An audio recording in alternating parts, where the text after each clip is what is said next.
ආයි හොල්මන් ගැන අහලා තියෙනවද? මේ හොල්මන් කියන මාතෘකාවට තියෙන එක විද්‍යාත්මක තර්කයක් තමයි හෙලෝසිනේෂන් එකක් විදිහට හොල්මන් පේනවා කියන එක. ඉතින් අපි අද කතා කරමු ඒ ගැන. පුටුවක් බල්ලා වාඩි වෙන්න.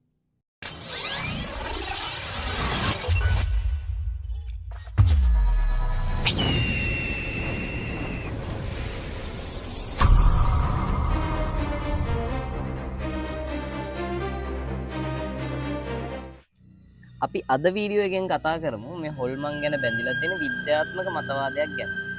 මේ මතවාදය හරහා විද්‍යාඥයෝ කියන්නේ මේ හොල්මන් කියන දේවල් අපිට පේන්නේ අපේ මනසේ ඇතිවෙන මායාමය තත්ත්වයන් නිසා කියලා. සරලවම කිව්වොත් හෙලෝසිනේෂන්.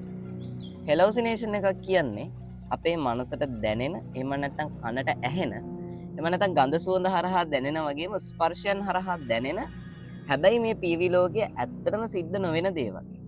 ඒවට තමයි කියන්නේ දෘෂ්ටි මායාවන්, එහෙම නැත්නම් හෙලෝසිනේෂන් කියලා. මේ හෙලෝසිනේෂන් වලත් විවිධ වර්ග තියෙනවා.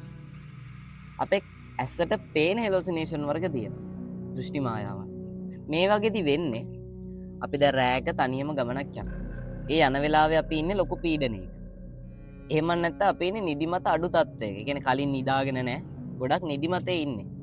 මේ වගේ තත්ත්වයන් යටතේ අපි පාළු තැනක ඉන්නකොට අපිට පේන්න ගන්නවා අපේ හිත වැඩිපුරම බය වෙලා තියෙන දේවල්.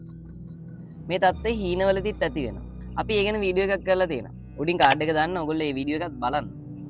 ඉතින් මේ වගේ තත්ත්වයන් යටතේ ඒ කියන්නේ අපි තනියම ඉන්න වෙලාවක පාළු තැනකින් අපි ඇවිදගෙන යනවා.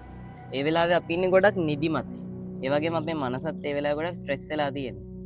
මේ වගේ වෙලාවකදී අපේ මොළය විසින් අපේ මොළේ නිකුත් කරන රසායනික ද්‍රව්‍ය තියෙනවනේ. ඉතින් මේ වගේ වෙලාවකදී අපේ මොළයෙන් නිකුත් කරන රසායනික ද්‍රව්‍යවල යම් යම් වෙනස් වීම් වෙනවා. අන්න ඒ වගේ වෙලාවකදී අපේ මොළය අපේ ඇස් දෙකට මායාවන් පෙන්වන්න පටන් ගන්නවා. බොහෝ දුරට මේ පෙන්වන මායාවන් අපි ගොඩක්ම බය වෙලා තියෙන දේවල්. පුංචි කාලේ ඉඳලා අපි ගොඩක් බය වෙලා තියෙන හොල්මන් වල. එහෙම නැත්නම් අදෘශ්‍යමාන බලවේගවල. එතකොට අපේ මොළය හරහා අපේ ඇසට අපේ ඉස්සරහා ඉන්න හොල්මනකගේ එහෙම නැත්නම් අදෘශ්‍යමාන බලවේගයක ඡායාවක් පෙන්වන්න පටන් ගන්නවා. මේක ඇත්තටම පේන දෙයක් නෙවෙයි. මනසේ ඇති වෙලා තියෙන අපේ මොළේ ඇති වෙලා තියෙන රසායනික ද්‍රව්‍ය වල වෙනස්කම් නිසා පේන දෙයක්. ඔය විදිහටම වෙන තවත් දෙයක් තමයි ඔඩිටරි හෙලෝසිනේෂන්. ඒ කියන්නේ අපේ කනට ශබ්ද ඇහෙනවා. අර කලින් කිව්ව තත්ත්වයන් යටතේම ඉන්නකොට ඇසට පේන්නේ නැහැ. නමුත් අපේ කනට ශබ්දයන් ඇහෙනවා. මැරිච්ච ඥාතියෙක් කතා කරනවා. එහෙම නැත්නම් අමුතු භාෂාවලින් කතා කරනවා. අද්භූත සද්ද ඇහෙනවා.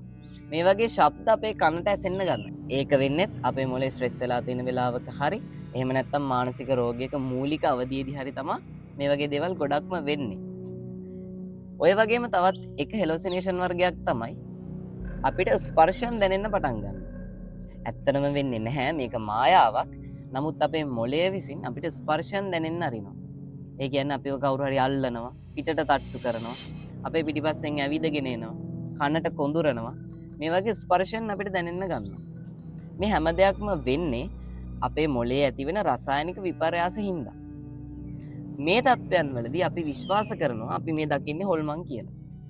ඉතින් විද්‍යාඥයෝ කියනවා අපි මානසික රෝගයක මූලික අවධියක වගේ ඉන්නකොට, අපේ මොළේ ගොඩක් ස්ට්‍රෙස් වෙලා තියෙනකොට, නිදිමත අඩුකමෙන් ඉන්නකොට, මත්ද්‍රව්‍ය පාවිච්චි කරලා තියෙනකොට අපිට මේ වගේ හෙලෝසිනේෂන් පේන්න ගන්නවා කියලා.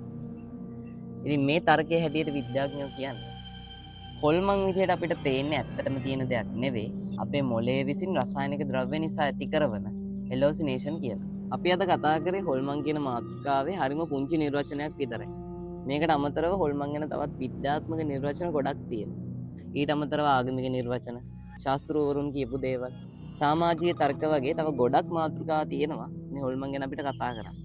අපි ඊළඟ වීඩියෝ එකේදී ඒ ගැන කතා කරමු. එතකන් ගිහින් එන්න.